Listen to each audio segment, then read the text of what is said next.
सारे भाइयों जय हिंद। उम्मीद करता हूँ कि खुश होंगे, तंदुरुस्त होंगे, मस्त होंगे, अपना स्वास्थ्य का हमेशा ध्यान रखें। और मैं हमेशा आप लोगों को एक मोटिवेशनल गाइड करता रहता हूँ जिससे आप लोग ज़िंदगी में आगे बढ़ें।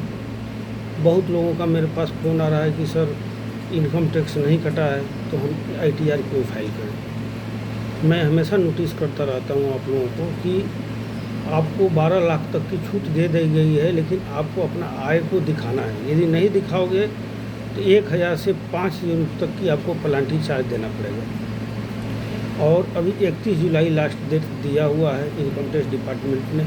अभी डेट बढ़ेगा कि नहीं बढ़ेगा ये मैं नहीं बता सकता, ये डिपार्टमेंट बताएगा। तो कोई भी व्यक्ति अपने कार्यालय से जिस भी डिपार्टमेंट में आप काम कर रहे हो, ऐसे आपको फार्म 16 मिलेगा। उस फार्म 16 को निकालें। पीछे इसका एरियर्स रहता है, ये दिखा देता हूँ आप लोगों को। इसका एरियर्स रहता है, ये लें। और फार्म 16 आपका ऐसे रहता है, ये देखें आप। इसमें ये ग्रोस सैलरी रहती है ऊपर जो दिखाई दे रही है आप लोगों को, वो देख सकते हैं आप। और किसी भी जानकारी व्यक्ति से आप जो है अपना ITR फाइल करना बिल्कुल मत भूलिएगा मेरे प्यारे दोस्तों। इसलिए कि आपकी एक छोटी सी गलती बहुत बड़ी चीज़ों की शिकार हो सकती है। मैंने एक दिन बताया था कि एक व्यक्ति था जिसके बच्चे को फॉरेन जाना था। उसका 5 साल का ITR कंटिन्यू नहीं था। उस व्यक्ति को उसके लड़कियों को भेजने के लिए बहुत कुछ चीज़ों का सामना करना पड़ा। यदि आप कार लेने जाएंगे या कोई भी गाड़ी लेने जा रहे हैं तो पहले बोल रहा है कि सर आप 3 साल या 5 साल का इनकम टैक्स स्लिप ले आइए, एक्नॉलेजमेंट ले आइए, अपना 26S दीजिए, अपना फार्म 16 दीजिए। इतना दस्तावेज आपसे मांगता है। और जब आप कंटिन्यू ITR फाइल करते रहते हैं तो आपके ID में जा कर के वहाँ से व्यू फील्ड से आपका जितने साल का ITR आपने फाइल किया है सारे स्लिप निकल जाते हैं। फार्म 16 भी निकल जाता है, 26S भी निकल जाता है। यदि आप कंटिन्यू नहीं किए हैं तो अभी इनकम टैक्स डिपार्टमेंट का रूल्स और जो नियम है उसके मुताबिक 1 ईयर का ही हम ITR फाइल कर सकते हैं ऑनलाइन।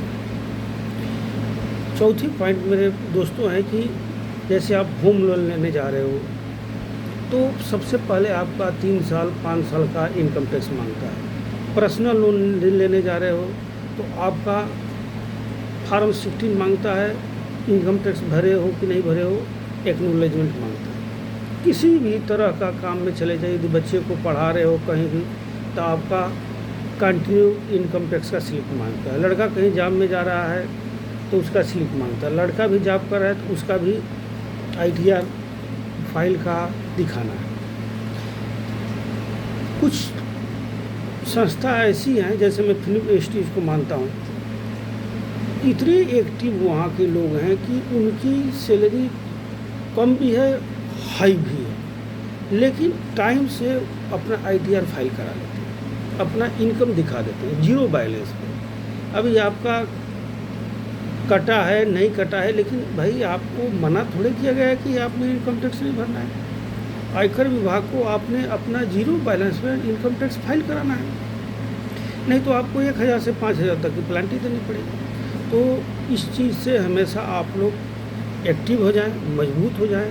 चाहे कोई किसी भी चीज़ पर काम कर रहा हो, यदि साल का उसको जो भी ग्रोथ या इनकम आ रहा हो, बहुत लोगों को तो ये भी पता नहीं है कि इनकम टैक्स होता क्या है, लेकिन आपका जो खाता है उसका भी ITR फाइल होता है, वो बैंक वाला करता है हर साल। इसीलिए आपको 2 साल पर, 5 साल पर, 10 साल पर लोगों को कुछ पता नहीं लग सकता। आपने हर साल जा कर के अपना Aadhaar, PAN, KYC form, email ID, mobile number bank में जाके आप मैनेजर को देना है, सर मेरे खाते का ITR भी फाइल कर दीजिए और मेरा खाते को जो है बिल्कुल चेक करके वेरीफाई कर दीजिए कि मेरा हर चीज़, हर सिस्टम सही चल रहा है कि नहीं। उसका KYC ज़रूर कराना है। इसलिए कि हर साल अब खाते का आप KYC नहीं कराएंगे तो उसमें भी लोगों को बहुत कुछ दिक्कतों का सामना करना पड़ रहा है। तो मेरे प्यारे भाइयों, मैंने छोटी सी वीडियो रखा है आप लोगों के लिए